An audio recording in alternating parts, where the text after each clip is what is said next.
Bonjour et bienvenue dans Face à Face, l'émission qui met en lumière des entrepreneurs à succès. Aujourd'hui, je reçois Mylène Cave, qui est artisane d'art spécialisée en marqueterie contemporaine. Bonjour. Bonjour Marie. C'est un plaisir de vous recevoir. Vous avez exposé à Rome, à Barcelone et même au château de Versailles. Parlez-moi de ce métier qui est peu connu finalement.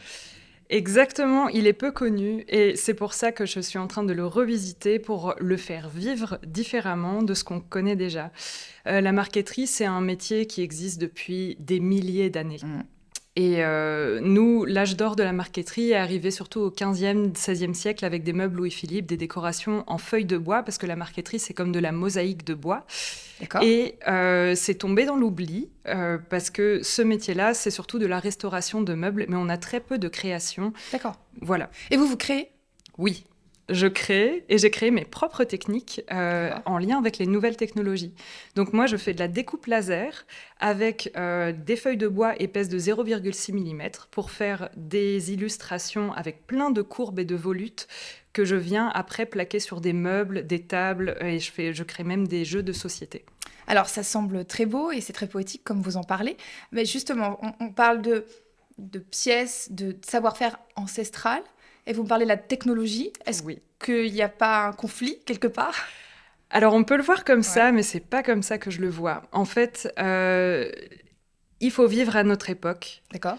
Et à travers ça, mettre en lien les nouvelles technologies, surtout la découpe laser qui peut intéresser plein de gens, et l'artisanat traditionnel, permet de faire des liens et d'intéresser de nouveaux publics. Ça permet aussi d'arriver à de la finesse d'exécution qui n'existe pas avec le travail manuel. Et on peut pousser encore plus loin les effets de création au point de créer même de la dentelle de bois. On ne perd pas l'authenticité. Non, jamais, parce que l'authenticité, c'est aussi un travail avec ses mains. Moi, je reste une artisane, je travaille avec mes mains, même si c'est découpé au laser. Je crée pendant des heures, des mois, des semaines, des meubles, vraiment de travail à la pince à épiler, d'assemblage de feuilles de bois. Ça demande beaucoup de patience, oui, de minutie, oui, d'expertise. Exactement. Vous êtes une artisane ou une artiste ? Je suis une artiste pour une raison très simple. Parce que être artisan ou artisane de nos jours, ou même l'artisanat d'art, c'est très codé. Oui. Et moi, je veux être tranquille dans la manière de fabriquer et de me sentir libre. Donc, j'ai décidé que je m'appelais artiste du bois spécialisée en marqueterie contemporaine pour justement avoir cette liberté de mêler avec d'autres matériaux sans être coincée dans des définitions. Vous êtes une anarchiste ? Oui. Et ça se ressent dans votre art ? Oui, après je suis une anarchiste très sympa et bienveillante et respectueuse du passé et de l'artisanat traditionnel. C'est une passion ? Oui. C'est un métier de passion. Vous parlez de poésie quand on vous entend parler de votre art. On comprend que ça prend du temps.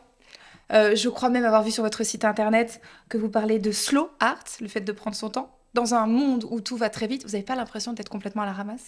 Non, justement, c'est très d'actualité parce que le monde va trop vite, mais les gens ne prennent plus le temps. Et il faut des prétextes maintenant pour prendre le temps.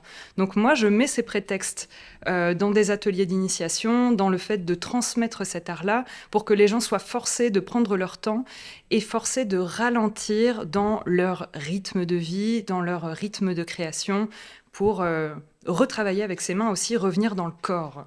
D'ailleurs, vous proposez des ateliers, je crois ? Oui. D'initiation ? Oui. Donc, c'est pour transmettre, c'est quoi votre envie ?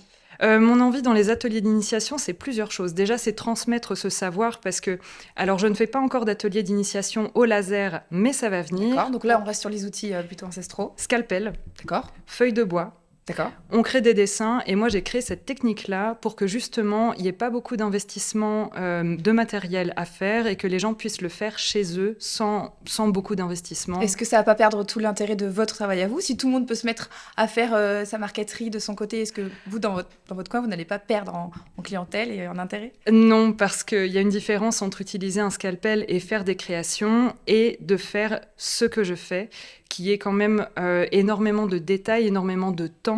Et après, voilà, c'est vraiment de la finesse qui est une signature. Et moi, j'ai aussi envie de diffuser ça pour que la marqueterie soit connue. Et si plein de gens font de la marqueterie, mais avec plaisir, qu'on se rencontre et qu'on fasse de la marqueterie ensemble, ce sera génial. Où c'est qu'on peut retrouver vos œuvres? Vous avez un site internet, vous vendez? Comment ça fonctionne? Tout à fait. Vous pouvez me retrouver sur mon site internet. Donc, c'est mon nom de famille.com. Donc, mylenecave.com, mylenecave.com. Et je suis aussi sur les réseaux Instagram, LinkedIn, Facebook. Merci Mylène. Merci à vous. C'était un plaisir de vous recevoir. Merci. On se retrouve très vite pour un nouveau numéro de Face à Face.